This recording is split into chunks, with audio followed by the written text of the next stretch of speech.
Welcome to the Carpenter's home. Well, thanks for having us out. We want to tell you a little bit about Dan and Danielle, the owners. They actually bought the house in 2017, the end of it. Right. And when they moved in, the activity started the very first day. Is there more activity happening to Danielle over Dan, or is it both equally the same? It's to both of them, but Yeah. I think more to Danielle. Okay. Yeah. They've heard children singing, they've heard muted conversations, and the most remarkable thing, I think, was she had her iPad and she was going upstairs. And as she was walking up, she noticed that the iPad turned itself on, and it actually spelled out, "I'm Jim." It's definitely a twisted case here. When we first stepped into the house, the atmosphere felt a little thick, but I still felt a pull to it, some sort of connection. Dan fell in love with it. He was smitten. I knew right away that I was gonna wanna buy this house and fix it up. And just starting out, we were willing to take on the challenge. We can bring this house back. The paranormal activity started off very subtle. I would be cleaning the house, and all of a sudden, I would feel crowded. Like if I were to turn around, I would bump into somebody. Like the room was packed. Feels very claustrophobic, very crowded. And I think that's true for every room in this house. And then it was the unexplainable sounds is when we started to really think something was up. We would be sitting downstairs, you know, just having a conversation. And then all of a sudden we'd hear footsteps upstairs. It just felt like heavy boots. We'd go upstairs and we wouldn't see anything. And then, the Carpenters did something that caused the paranormal activity in their house to go from bad to worse. When we befriended somebody who was a metal detector, and he said, "I know your house is historic. It's been there since 1700s. I'd like to metal detect." And he did. One of the coolest things that he's found was the George Washington inaugural button. I think that's when we woke something up. Something that's been dormant for 250 years. Now it's just pulled right out of the ground again. After they dug up the yard and displayed the unearthed items, that's when the paranormal activity grew out of control. I would hear murmuring and talking in the house, but nobody was there. And all of a sudden, tied with that, I would get chills. And this was like the middle of the summer. I tried to think, okay, it's all in my head, but as I would tell myself it's all in my head, it would sort of escalate. The activity ramped up from strange sensations and noises to full-on apparitions.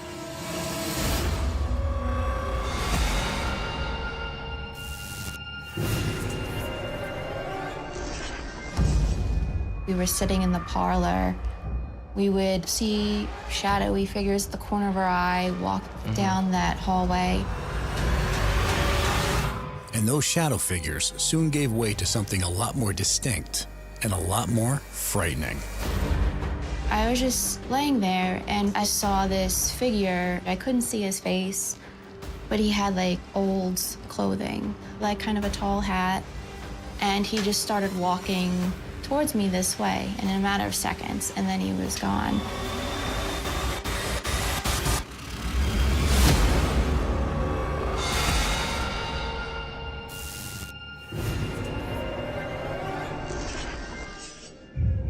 My biggest experience, I was walking out of my bedroom upstairs. It was still nighttime outside, and the window was kind of like a mirror. And behind me at the top of the stairs, I can see this little girl in a white nightgown. When I turned around, no one's there. That day, I got shades for all the windows. We're high school sweethearts, trying to build our life together. But it's kind of hard to have something happen to you that's frightening and indescribable. And no one will believe you. And it's very difficult to talk about.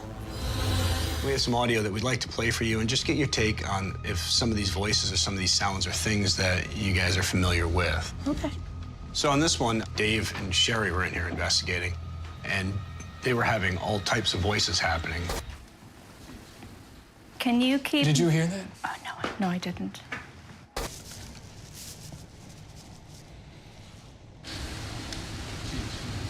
Oh, wow. Oh, yeah. Yeah. Did that tone or anything sound similar to what you've heard in the house? The murmuring, kind of, Yeah. yes, where The, it's like, indistinguishable. That exact sound of Yeah. it's, you hear it and you know it's a conversation. It sounds like a distant phone conversation. That's kind of what we've experienced, you know? It's like you can hear voices, but they all sound like they're off in the distance. And it's just that same tone. Never really gets louder. Like they're having a conversation? Yeah, like there's a conversation going. One point, Sherry and I were in here investigating, and Sherry saw what looked like a shadow walk by the front door. I just wanted to...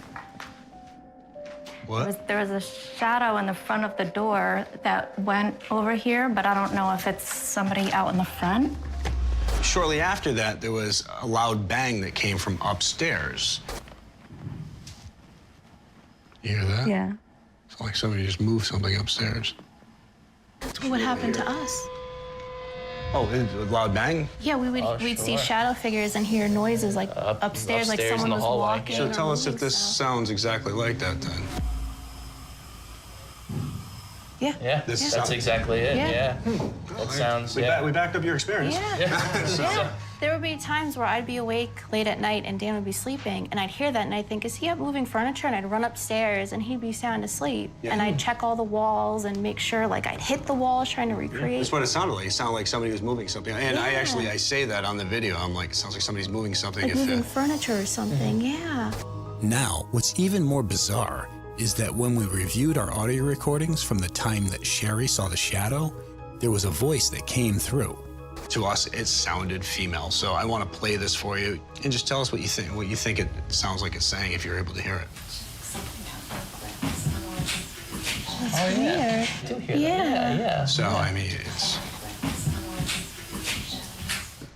mean, to us, it almost sounded like it was saying, I'm sorry. Yeah, the more you listen to it, yeah. And she sounds young. How old would you say the girl was that you saw? I would say she looked like she was like maybe 11, 12, something like around that age.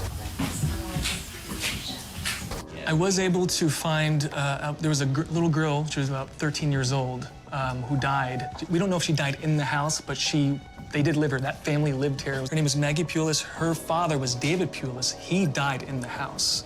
Wow. That would make sense we hear the female voice then. Because our dog's name is Maggie, so we're always calling her name and everything. Yeah, if there's a Maggie, yeah, no wonder a lot of times we're like, Maggie would, you know, That's really interesting. You know, one of our biggest techniques, one that I like to use very often, is rapport building, you know? And if you're walking around the house addressing a Maggie, maybe she doesn't quite realize your dog's name is Maggie. Yeah. I mean, she very well may think you're talking to her and discussing things, and she may be cluing into that name. Yeah. That is quite interesting. So I think really we didn't feel or find anything that would have us concerned for safety or anything like that. That's good. I mean, there seems to be some residual sounds that go on, like a tape player rewinding, playing itself over and over again. But there also seems to be some intelligent type things like this, I'm sorry, which seem like a direct response. They're not trying to startle you. They're not trying to scare you. A lot of times they're just trying to be acknowledged. They want somebody to know that they're there. Sure. In return, that can be the frightening thing that people experience that scares them because they're not prepared for that. Moving forward, say something happens, don't let it frighten you. Address it. Just a little bit of a cognitive shift in terms of how you perceive what's happening will go a long way. We could see the stress leaving your face as you were listening. That has to be the greatest gift. And we thank you for doing that for this wonderful young couple. And just know that we're only a call away. So if you need something, give us a shout. We can come back. I appreciate all your work. Thank you for coming out here and helping us. Thank you very much.